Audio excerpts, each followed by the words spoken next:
Il est beaucoup trop tôt pour moi. On est le mercredi, je sais plus combien. On est le mercredi 5 février, je suis en congé, j'ai pris une semaine de congé, je reprends le boulot que samedi. Et donc là, je me suis dit que j'allais me faire un challenge lecture absolument toute seule, puisqu'en fait, je ne peux jamais participer au challenge, donc pas au challenge avec une pile à lire, hein, ce que je n'arrive jamais puisque je suis incapable de tenir une pile à lire, mais les challenges où il faut lire le maximum, par exemple en un week-end, le week-end d'Amil, les ridatons, tout ça, je ne peux pas le faire tout simplement parce que je travaille le week-end et qu'en général, c'est le week-end. Donc je n'ai pas le choix, il faut que je fasse un challenge toute seule. Et c'est ce que je vais faire. Je vais me faire 24 heures de lecture. Là, il est 8h30 du matin. Et donc, je vais devoir lire le maximum jusqu'à 8h30 demain matin. Et ça tombe bien, parce que j'ai pas grand chose à faire aujourd'hui à part promener un chien. Donc c'est parti! Je vais bien évidemment lire plusieurs livres pendant ce challenge et j'attaque avec Féline de Stéphane Servan aux éditions Rouergue. Et en fait, ce livre, je l'ai déjà commencé. Et pour l'instant, j'aime bien parce que c'est bien écrit, parce que l'histoire tient la route et parce que les personnages aussi tiennent la route. Parce que ça arrive souvent, surtout en jeunesse, d'avoir des personnages avec des psychologies un peu faiblardes. Hein, non pas que parce qu'ils sont faibles, mais parce que leur psychologie ne tient absolument pas la route, ce qui n'est pas le cas. On sent que même si l'auteur est un homme, il a très bien compris la psychologie des adolescentes, parce que dans ce livre, ce sont des adolescentes qui vont devenir des chats, et je peux vous dire que si vraiment ça arrivait dans la vie, il y aurait exactement ça qui se passerait, notamment avec les réseaux sociaux.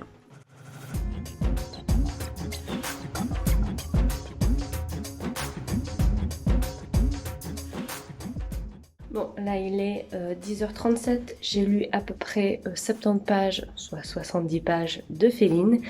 Et là je m'arrête, je me suis lavé les cheveux, c'est pour ça qu'ils sont un peu bizarres. Et je vais surtout promener le chien, comme ça, bon, ça va me faire sortir aussi un petit peu, prendre l'air. Et après je retourne à ma lecture. C'est très important, en général, quand je vais promener le chien, j'écoute un livre audio. Là en ce moment j'écoute L'Art de perdre. Et c'est vraiment très bien. Je pense qu'il doit me rester 4 heures, je pense, à lire. Donc j'ai à peu près lu les 3 quarts. Et toujours le casque au-dessus du bonnet, parce que c'est la classe.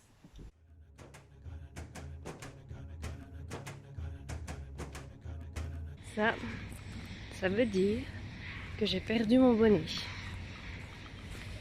Comme d'habitude. Et il est 11h44. Je vais continuer ma lecture de Féline. Parce que ce livre me botte bien. Voilà. J'ai fait une petite pause dans ma lecture. J'en profite pour me faire une soupe. Et en même temps regarder la vidéo d'Isa Naturtales. Hop.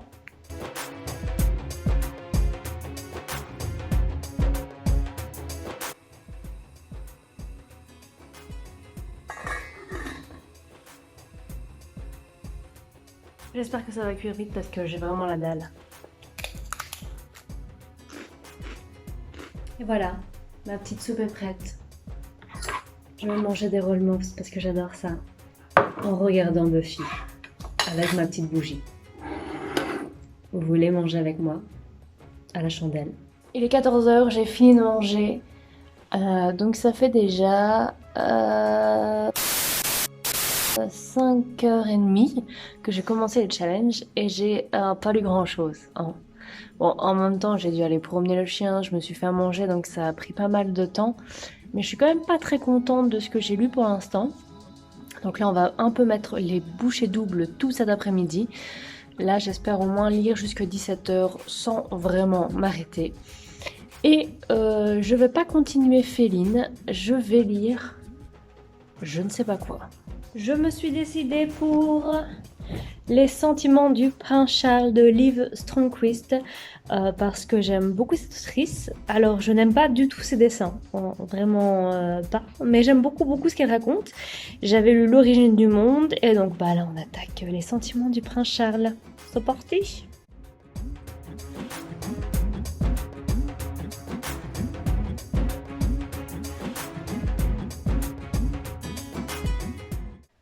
Je sens que je vais apprendre pas mal de choses.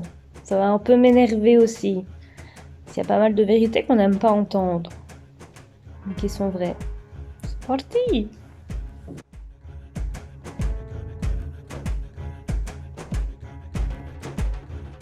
Là, il est 14h43 et je suis à la moitié du livre Les Sentiments du prince Charles de Liv Strömquist et j'adore.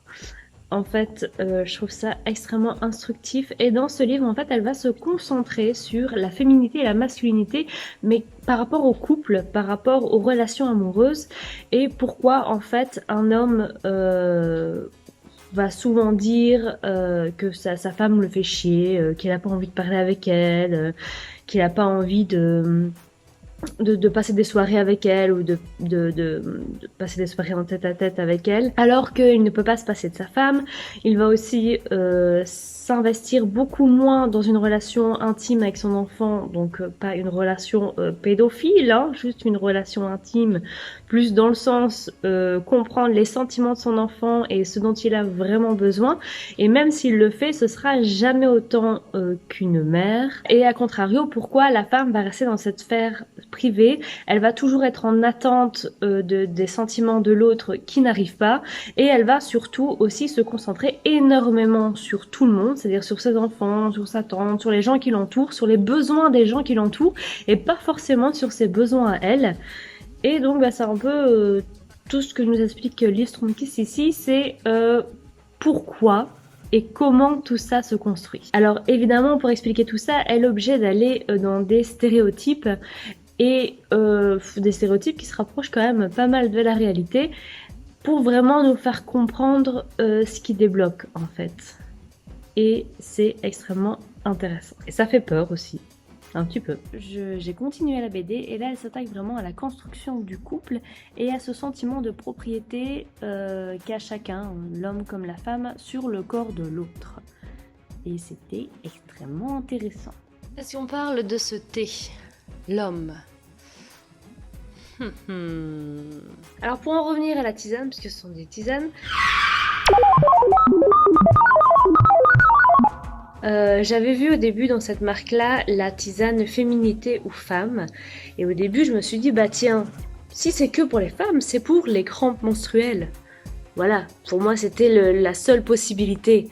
Et donc je croyais naïvement que la tisane féminité de Yogi, c'était voilà, pour les crampes menstruelles, pour les problèmes au ventre, puisque ça touche quand même principalement les femmes. Hein. Et là, je vois qu'il y a donc une tisane pour les hommes. Alors, quel effet ça a ? Puissant, doux, épicé, le stress, l'épuisement et les excès alimentaires peuvent avoir un effet négatif sur la force et la puissance des hommes.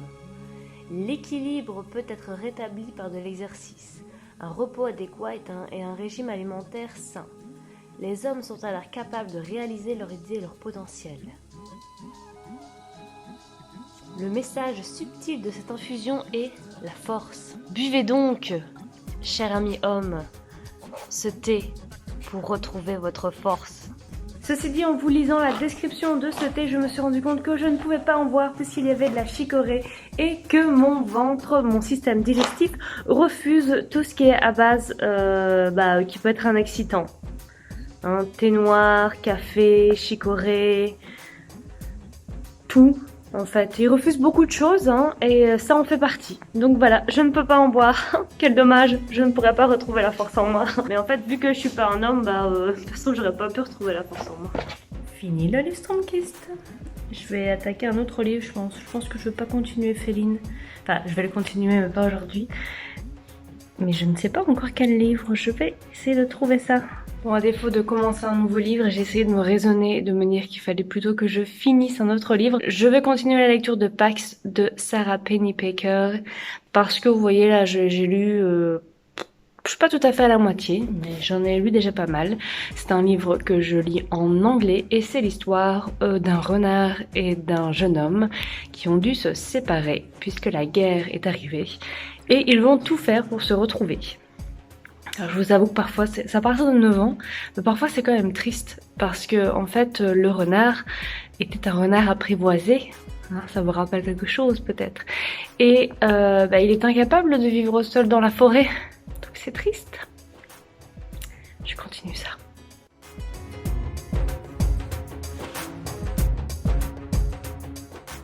Là il est 18h30, en fait j'arrête de lire parce que j'ai faim, donc je vais manger tout de suite. Je mange à l'heure des poules, tout à fait.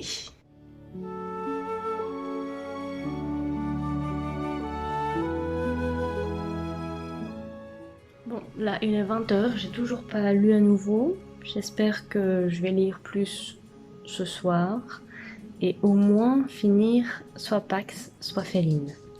Que j'ai au moins fini un livre aujourd'hui. On y va. En plus, cette histoire d'amour entre un renard et son maître, le jeune garçon, ça me rappelle que Tini est pas là. Tini Tini Maman, maman, maman. Elle est toujours pas là. Je suis en train de me demander quelque chose, c'est est-ce que c'est légal d'avoir un renard chez soi? Parce qu'en fait, je pense pas que ce soit légal. Ça me perturbe. Je viens de finir Pax et j'ai beaucoup aimé. Alors après la fin, je m'attendais à cette fin, mais j'avais pas envie que ça arrive, et puis c'est arrivé. Ce qui est bizarre par contre, c'est que c'est un livre pour enfants. C'est un livre normalement qui se lit à partir de 9 ans, et j'ai trouvé que c'était quand même parfois un peu tristouné quoi. C'est même un peu plus que triste. Et bon, ben, c'est pas Bambi quoi, hein. C'est plus trash que Bambi. Je pense qu'on va arrêter ce vlog lecture ici, hein, parce que même si j'ai jusque demain 8h30 pour lire, eh bien en fait je vais pas tarder à aller me coucher, parce qu'il faut quand même que je dorme. Donc ben, voilà. J'espère que ce vlog vous aura plu, je vous laisse ici, je vous souhaite une excellente soirée et je vous dis à dans 15 jours. Ciao.